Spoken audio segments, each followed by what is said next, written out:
Yeah. Yeah. Yeah. Hey, hey, hey. Woman beat up. Yeah. Well, he rode into Augusta with a rap sheet tall as a pine. Met Courtney in the sober house, said, baby, you'll be mine. She put him on the payroll, me rap money, taxpayer green. While he sat on the school board smiling for the kids on the scene. He got charges for assault, terrorizing, putting hands on women, domestic violence convictions, but they still let him in. He put his mama in the hospital, beat her down real bad, yet they made him organizing director. That's just sad. Knocking on doors for folks working with children every day, while the women he hurt are still trying to get away. Woman beater. John Reynolds, what a man. Woman beater. Got the whole town in his hands. Courtney's bestie. Me rap favorite son. How you gonna put a woman beater on the school board, hon? Woman beater. Hey. Woman beater. Augusta's got a problem and his name is John Reynolds. He's got theft and drug possession stacked up on his sheet. Violating conditions of release. Can't even stay off the street. From Waterville to Skyway. The police reports don't lie, but Courtney called it a bombshell like it's some redemption high. Yeah, they cry peace, peace, but there ain't no peace when a woman beaters on the school board in the EDs is masterpiece. They want you quiet, they want you scared, they call you every name. But the people of Augusta are done playing the game. Next time you wanna hit a woman, you call me.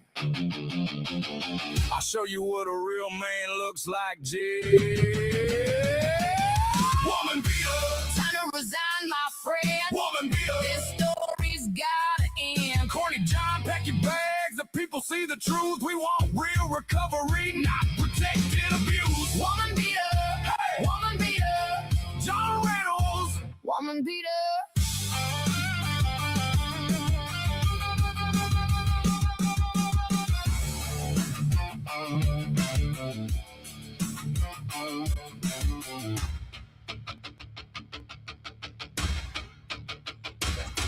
Woman beater.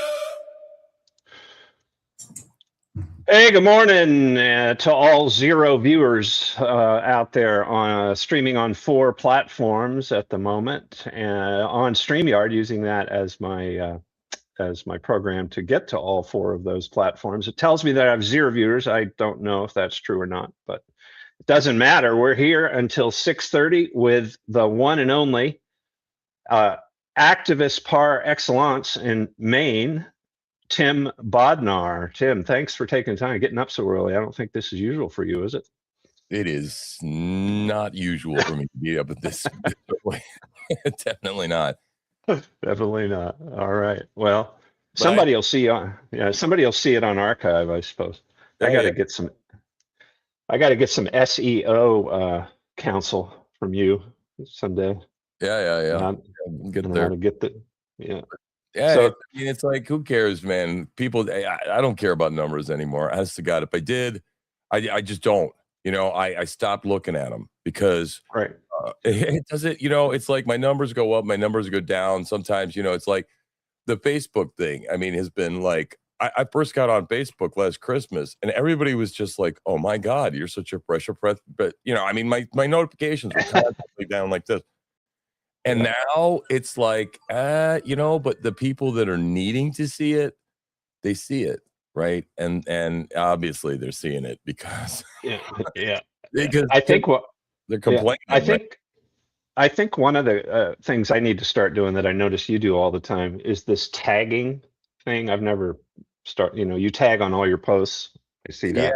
Yeah, I over the years I've been trying to figure that out, right? And Richard doesn't do it at all on X anymore.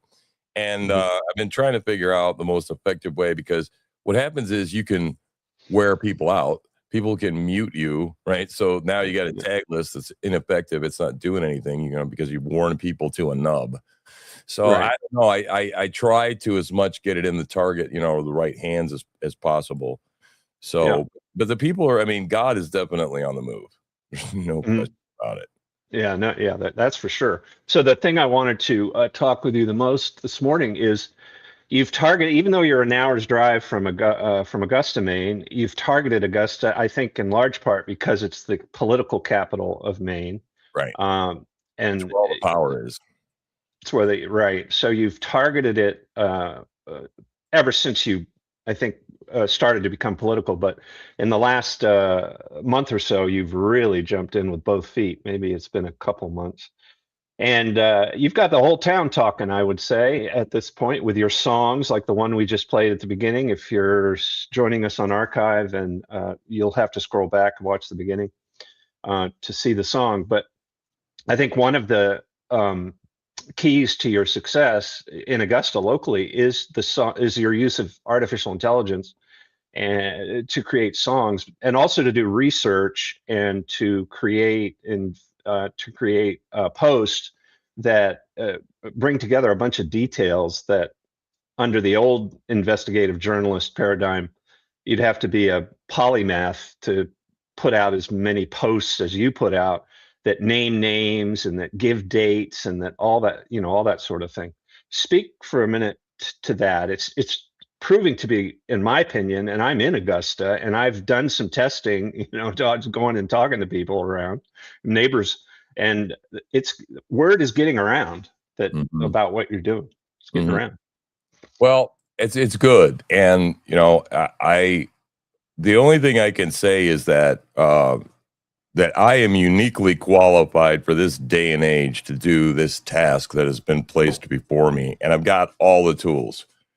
And we're dealing with a situation where we've got an entrenched enemy who has control of all the infrastructure, basically. Controls everything. Controls the courts, controls the Robert's Rules of Order, the draconian, rules of civility, all while placing us in a position to live in incivility, right? It's not civilized what I broadcast the other day, that the never before seen pictures from back there in the zombie lane, right? So I've been trying to figure out, how do you fight, right, this monster? And the only way to do this is asymmetrical warfare, because I cannot win strictly in their systems, right? But even I can use some of their systems and break the rules within the system, like, for instance, the court systems. Is to get in there and say, I'm not playing by these arcane rules either, right? Yep. Still make it work in your favor. So you've been able to you've proven to me over the last 6 months, 7-8 months, that you're able to jump into the court system without money or a lawyer and win. Yeah. And win using artificial intelligence. That was your kind of secret sauce, so to speak, right? Sure. Yeah. And so, which of course they've always used, to weaponize the law against us who cannot afford an attorney, right? So you wouldn't even want to begin to get around the edges of, I don't know, defamation. Well, you see, being in the law system, trying to consider proving defamation, I realize what a high bar that is. You understand? And so as I've been attacked, I have used everything that was at least not unethical, right? Like, because people would say, well, aren't you doing exactly what Michael Hine did to you? Yes and no. Yes, the tactics are the same. My relationship to the truth is different. And the links I'm willing to go is different. I won't hack into somebody's personal account. Nothing illegal, right? Right. And you're not using anon accounts to harass. So go ahead. Right. In addition to that, right? So essentially, they trained me, right? And so I'm fighting this asymmetrical warfare, saying I do not want to be in these systems, because at first it started out realizing that the viral video was a key, right? Getting that gets national attention. That makes people uncomfortable. That makes you powerful. I have no power in these systems. I don't know any of these people, but that also does give me power, because they don't know me, and they don't have their hooks in me, and they don't have the dirt on me, because they have dirt on everybody, right? Right. Not me. So I've been ratcheting this up, and I started saying, all right, I'm going to play by these rules. I'm going to start pressing at all of their, all right, FOIAs, communications. Who am I supposed to be talking to? How do I get questions answered? And just start shaking everything, right? And then what happens is you run to the logical end of that, which is their roadblock, which is, I'm sorry, we're just not going to respond to that anymore. We're going to stop responding to you. Well, what does the normal person do? Nothing, right? They go, maybe they go to a meeting, they complain about it for 2.5 seconds. They get the cops to pull them out because of their old systems. Me, I can't tell you where this boldness comes from. The only thing I can explain to you is I'm filled with the Holy Spirit. Other people in the world would say, well, that's I don't give a F attitude. Maybe you're right, because I don't give a crap about anything except for pleasing my God. And I know that, well, I'm a sovereign God kind of guy, okay? I'm a meta-narrative kind of a fate kind of guy. And when you really get into that and you understand that I'm supposed to be doing this job, you become invincible. At least you think you do in your head, because you are. Who can come against those that, you know, that are with him, walking with him? Who could bring a charge against me? I've already been through that, right? What are they going to do? Make fun of me? Good luck. Right, because I come from this broken place, right? So so what just last night, right, to make an announcement, last night I sent a formal demand letter to the school board demanding John Reynolds immediately step down or suffer the next step of this asymmetrical warfare. And I sent them the song that we just listened to, Woman Beater. And I'm like, now you do you, buddy. Okay, because you've all forced me now. It's been 2 weeks since you refused to deal with my ethics complaint. I will deal with it. And there is a public microphone. I'm just telling you, you ain't going to like it. You ain't going to like it. It's going to hurt because you hurt women. And now I'm going to hurt you in front of everybody. Yeah. Okay, so, hey, buddy, you do you. You decide how long you want to hold on to this power. Okay? And I'm going to do this. Everybody's got past. Everybody's got skeletons in the closet, especially these virtue signaling people that, you know, like Graham Plattner. Look at that. That's just a meltdown of the century. This is the same thing going on with all these Democrats. Well, in my opinion, it's not partisan. It has to do with whether or not you're on the public payroll at any level, local, state, or national. And I've gone that's with politics. I don't know the D's and the R's at the city council. I got no clue, man. Right. And so the real issue, the bear that you're poking using social media, which has always been, ever since it was introduced by MySpace and then became Facebook, the dominant definer of what social media is in terms of its vibe, if you will, is it's always been what you're doing now, what you started doing a few years ago. What was the one word that led you to everything that's happened in the last 3 years? It's the one word is authenticity. You decided to start using X in an authentic way. And now, and I think God has been walking you through a kind of PhD level course in how to jump into the belly of the beast, Facebook, X, the social media culture, the social media vibe, and use it for what it is actually, for what it is essentially. It's not about friends. It's not about social. It is your newspaper. You have to think of it as a public instrument, as it's always been public. This is why we're losing at every level. When I say we, I mean the United States. This is why we are losing at every level, in every way, against every nation, is because we bought the lie that Facebook was selling, and we gave them all of our data points, right? Thinking that we were protecting them by using the settings and the notifications and the groups and the this and the that. And now I'm private, right? Now I'm protected. Now I'm safe. I've only got my friends seeing my post, blah, blah, blah, right? Your friend is no longer your friend anymore. right? Yeah. Which is what we're finding out. And this whole thing, listen, it's a rumor mill. And I got That's what it is. no problem using a rumor mill.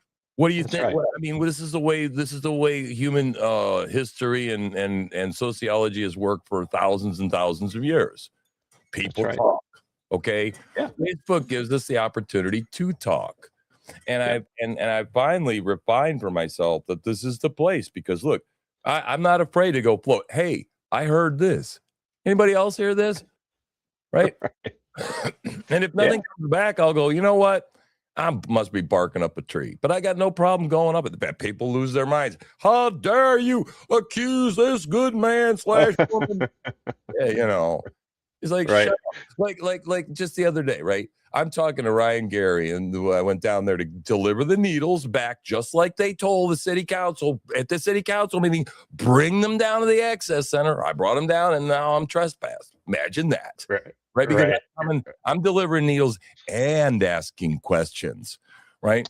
So I see Ryan Gary, you know, out front, and I start talking to this guy, you know, and he's all pissed off. Right. And he goes, You called my wife a whore online. Okay. And I start, at first I get defensive. I'm like, no, I didn't. You know, he goes, yeah, you did that. And then you know what? Lisa did the right thing. She goes, okay, beyond whore, what do you have to say about the mess that's out there? Right? Because this is the thing. It's just, it was classic deflection. And really what I should have said was, well, is she? You know, yeah, there you go. Because, you know, clear it up for us. Okay. Right. Look, I heard John Reynolds from 3, 4, 5 people now got caught smoking meth on the property. And this is why he no longer works at MeRep.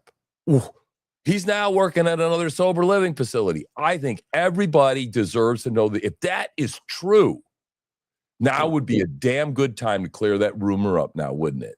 Let's just dispel that rumor, but they won't. Yeah, I think you're onto something. Yeah, I think you're onto something by being willing to pass along the gossip. Of course, you know, newspapers live under these ethics rules, I guess, you know, where you have to draw a line between personal and you know, between that a long time ago. It's only I know. Looks objective. Okay, where I'm kind of willing to put on the other hat. Right. And just right in the middle of an objective article, knuckle rap somebody, right? Like, right. And the lamestream media weaponized their power very in a sophisticated way before I even became a thing in politics 40 years ago. The way that they now, when I was doing this, what you're doing, political activism, what you and Nick are doing, as leader of the Christian Civic League of Maine, the only option I had to get a message out was through the lamestream media. And so I was able to do it by putting on a suit and blow drying my hair and making the women happy and arguing, using their words to argue enough to get myself quoted. But whenever they quoted me, you know, they would spend, I spent countless hours on the phone with journalists answering their questions. Way too much time, way more time than they deserve, because every time they would lift a quote out of context, and they would start the article with what the, you know, praising the enemy up and down, the group that I was lobbying against, and then they would close with a voice, a representative from that group that I was criticizing.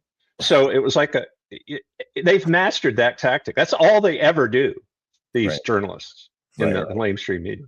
Right. So you're blowing that apart using the Facebook vibe that everybody's sort of used to. Like you say, it's a rumor mill, but you're also mixing in the FOIA.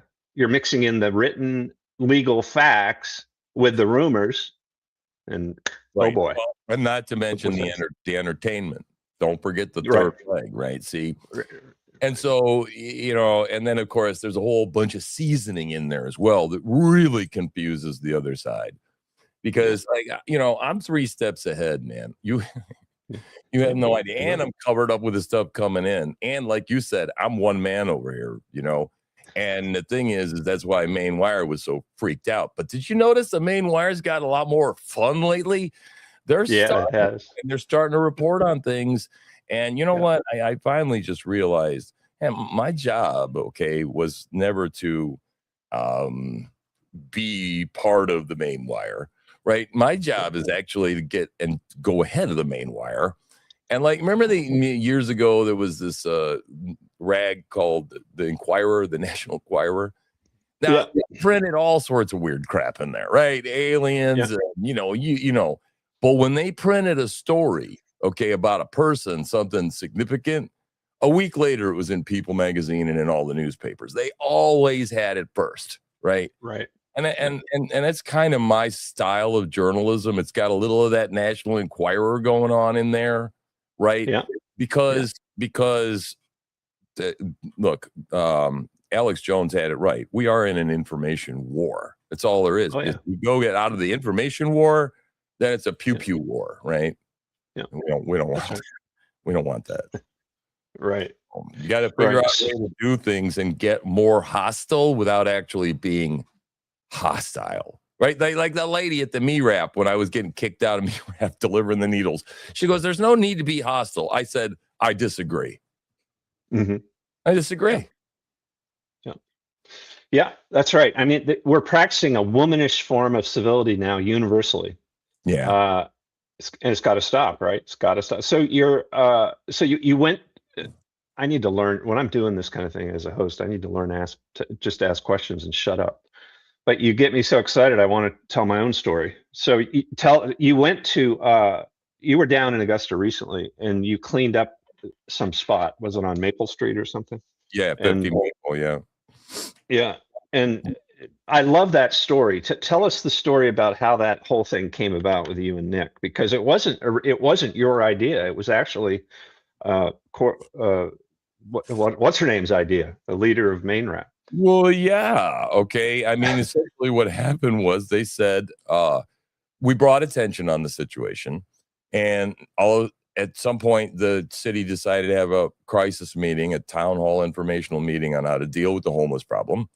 And so they decided to do that. And Courtney went, whoop, whoop, whoop. We're going to be talking about this. I better go down there and look proactive. So she ran down there, and she got busted by the Main Wire down there. He got a tip to go down there and happened to just catch Courtney. And so then she said they're going to have a cleanup. And I'm like, oh, cleanup? I'm going to go because I'm interested and curious. I want to see this place. I've never seen this place. And I want to know, I don't want to just sit here and blast from the outside, right? Because I don't want to ever be accused of that, being a keyboard warrior. I want to get out there on the ground and see what's going on. Well, she can't talk to me. Why? I mean, why do you think she PFA'd Nick? She didn't want to talk to Nick either because we asked the question she doesn't want to answer. And John Featherston wasn't pushy enough. Sorry, John. Love you, but you ain't pushing hard enough on that button. You need to be mashing on that button, okay? And that's my only criticism, which is fine. Look, they have their lane, and if I can spur them to be more bold and play the conservative voice that maybe some other people will listen to, and I don't care if they come around a month later and other people listen to them that might not normally have listened to me. Fine, whatever. Was I the one that spurned? Yes, it was, because I furnished the agitation, and this is agitation everywhere, guys. This is agitation, like you said, I don't care, right? I don't. Yeah. Right. I mean, I thought Bobby Charles looked retarded the other day going down there and hugging a homeless woman with the most awkward hug I've ever seen. He's out there casing us down there at 50 Water Street, and okay, it's fine. I guess I'm encouraged in the fact that he's watching, right? And he knows we've got a pulse on the heartbeat. So I'm affecting the gubernatorial race indirectly, right? Which is what I've always intended to do, is be a force in political nature that causes people to not be look away. And whoever's in power will do something about it. I mean, why should I wait until the Republicans are in charge? Why can't I shame Democrats into doing something? I believe I can. So, when you get those rules thrown out, right, and you say, and which is why the GOP doesn't want to have anything to do with me or, Nick or anything, because we're wild hares, we'll cause change. Yeah. Like Yeah. that. And she scheduled a cleanup for Saturday, this Yeah. past Saturday. And And then like 4 days before that, she announced she canceled it because she was afraid of rain, I think. Is that what happened? Maine, today it could say sunny tomorrow, and then tomorrow would be raining. You have no idea. The best thing is just say, better bring a poncho. Okay. And if it gets rained out, well, sorry, guys. But then they make the excuse, like we get down there. I went over there to ask, where the hell were you guys? You don't know how difficult it is to arrange more than 20 people. Really? We had 28 in 48 hours. Okay. This idea that we're just going to sit around and accept people going, oh, it's hard. And, and besides, that ain't why you canceled it. That's the real issue. You canceled it. And look, people say it's a shame that you can't work with Courtney. You're damn straight it is. You are damn straight. I do not hate Courtney. I do not hate Ryan Gary. I do not hate Dakota Bonnell. I don't hate anybody. Okay. I will go down there, but I want to work with you. And you're coming from the assumption your model's perfect. I'm coming from the assumption it needs some work. But you don't want to work it because it isn't about recovery. It's about the money. Now we got a problem.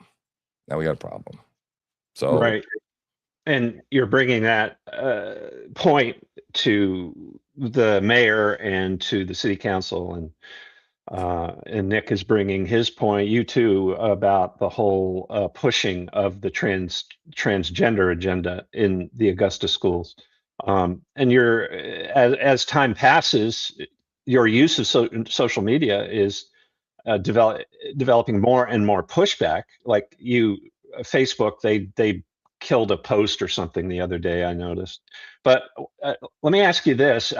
I'm sensing that social media is changing ever so slightly. The algorithm is more draconian than ever before. But the cancellation has stopped. Is that what you're seeing as well? They don't cancel you. They just make sure nobody sees what you're doing. yeah, it's a softer sort of thing. It's a mute. It's a boot on the neck type thing, which is why, again, back to the hashtags. I got kicked out of groups, right? I mean, look, I'm trying to use AI as much as possible because the further I go, I don't want to get drawn off into stupid argumentation, right? Because that's the kind of stuff you deliberately do. Number one is the distraction. You're over here arguing about something else. So I started to be able to identify the tactics like right away. That's, the gaslighting tactics, obfuscation or this anyway, whatever it is. So I started going over to Grok and go, what are they doing? Tell me what to do. Formulate a response, right? Yep. And so I was doing that in order to keep it clinical at times, but I also sometimes freestyle. And some lady asked me about my hand size and a Bella Balls thing. And I said, lady, you want to know how big my is? And I said, the D word. And I showed her just the Courtney saying that she didn't believe abstinence was a part of her recovery. Okay. It was a joke. It was, I am powerful because of what I have, right? It isn't about my penis. It's about, right. But of course, Facebook, she reported it. I was going to threaten to show her my penis, which everybody knows we weren't. And so now I can't use groups anymore. And then this happened and this happened and this happened. And finally, I'm like, you know what? I just post everything to my own page. And now I send it I tag certain people that I know are the ones that are the repeaters, and I can get it repeated in the group. So I just find a way to try and get around it. What I found with the whole grouping of issues and people in social media is that it's really difficult, if not impossible, for these groups to become little fiefdoms for whoever ends up having power within the group. And I decided never to go down that road. So I just kept on with my profile on the internet, which has always been my identity. I've never posted pictures of my grandchildren. I've always protected the privacy of my family, all of these kind of things, going all the way back to the beginning. And I was a public figure for 20 years in Maine, as the internet was forming, as it was rolling into the civilization, into the culture. So I've never used it privately. In fact, now I'm using it more privately than I ever have. I'm mentioning more of my sort of off the record life than I ever have before. Right. But I have no interest in groups. I'm not joining any groups now that I'm using Facebook. I'm never going to go there. I am Michael Stewart Heath. And if you want to know where I'm at, then you just go to my page, right? You just go to my X page. Right. And I found relying on the groups, I found it was a reliance, because I think to a certain degree, there's an artificial echo chamber created there for you. And what I know is that, look. So, yeah, so I promised 30 minutes, and I want to keep to my word for my viewers. So I'm going to give you the last word. We got 2 minutes, and I really appreciate you getting up early to do this. And you're welcome. Yeah, and so go for it. You got the last word. Man, my dreams are coming true. I am in true discipleship. Finally, this is all about replication of ourselves in one way or another, is to repeat the message. And I'm just here to catch a fire, right? And I've been lighting matches and throwing them at Tinder ever since I've been here. And I haven't known, what the fight is. And I've gone to the school boards and this, that, and the other thing, and the transgender thing. But this one feels significant. This one feels like at the core, it's the cancer that if it doesn't get dealt with, Augusta will never get any better. Not the school systems, not anything. And so, yeah, it's really captured my heart so much that I really don't want this to be a passing thing, right? I want to go live with the homeless for a while, and do things that nobody's ever done before, in the name of love and to lift up Jesus. So I'm happy. Things are good. Amen. We finally got our first viewer, and I'll be back tomorrow at 6.